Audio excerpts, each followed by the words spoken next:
ዛሬ በሚቀጥሉ ጥቂት ደቂቃዎች ላካፈላችሁ የምፈልገው ሰባት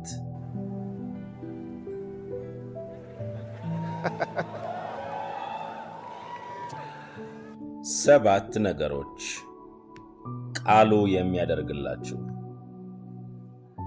ተዘጋጅታችኋል? 7 ነገሮች። እሺ፣ ታውቃላችሁ ቃሉ በሕይወታችሁ እየሰራ ነው፣ ውጤት እያመጣ ነው። እንመልከት። አንደኛ ተመልከቱ፣ ቃሉ ፈጥሯችኋል፣ ወልዷችሁማል። ስለዚህም ቃሉ ሕይወታችሁ ነው። ስለዚህ አንደኛው ቃሉ ሕይወቴ ነው፣ ምክንያቱም ቃሉ ፈጥሮኛል፣ ቃሉ ወልዶኛል፣ ቃሉ ሕይወቴ ነው። ዮሐንስ ወንጌል ምዕራፍ 1 ቁጥር 3 አንብቡልኝ። 1 2 3 ሁሉ ነገር በእርሱ ተፈጥሯል፣ ከተፈጠረውም ሁሉ ያለ እርሱ የተፈጠረ ምንም የለም። 2 ቆሮንቶስ ምዕራፍ 5 ቁጥር 17 ታውቁታላችሁ። ሁላችሁም ይህንን አንብቡት፣ ታውቁታላችሁ። ማንም በክርስቶስ ቢሆን አዲስ ፍጥረት ነው፣ አሮጌው ነገር ሁሉ አልፏል፣ እነሆ አዲስ ሆኗል። አዲስ ፍጥረት አሁን። እሺ፣ ወደ ዮሐንስ ወንጌል ምዕራፍ 1 ቁጥር 12 እንሂድ። ምን ይላል? ለተቀበሉትና በስሙ ላመኑት ሁሉ ግን የእግዚአብሔር ልጆች የመሆን መብት ሰጣቸው። ደግማችሁ ተመልከቱት። ለተቀበሉትና፣ ለሁሉም ሰው ሳይሆን፣ ለሁሉም አይደለም፣ ላመኑት ብቻ።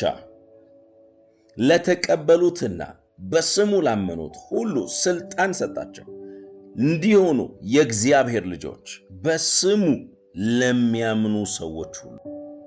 ክብር ለእግዚአብሔር። አንደኛ ጴጥሮስ ምዕራፍ 1 ቁጥር 23 አንደኛ ጴጥሮስ ምዕራፍ 1 ቁጥር 23 ዳግመኛ የተወለዳችሁት ከሚጠፋ ዘር ሳይሆን ሕያው በሆነና ጸንቶ በሚኖር በእግዚአብሔር ቃል አማካኝነት ከማይጠፋ ዘር ነው። ስለዚህ ዳግም የተወለዳችሁት በቃሉ ነው። ስለዚህ ቃሉ ነው የወለዳችሁ። ያዕቆብ ምዕራፍ 1 ቁጥር 18ም በገዛ ፈቃዱ በእውነት ቃል ወለደን። ምን እያለ ነው? ትክክለኛውን ቋንቋውን ስንረዳ እየነገረን ያለው ወለደን፣ ከሱ ወጣን ማለት ነው። ወለደን ማለት ነው። ስለዚህ በገዛ ፈቃዱ በእውነት ቃል ወለደን።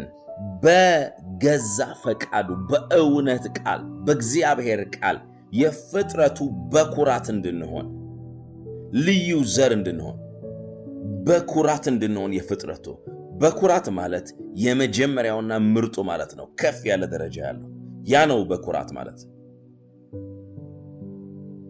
ወለደን እኛን የፍጥረቱ በኩራት፣ ለየት ያለ ፍጥረት እንድንሆን ከፍጥረታቱ ሁሉ። ስለዚህ ከእግዚአብሔር ፍጥረታት ሁሉ ከፍ ያለ ደረጃ አለን። ክብር ለእግዚአብሔር።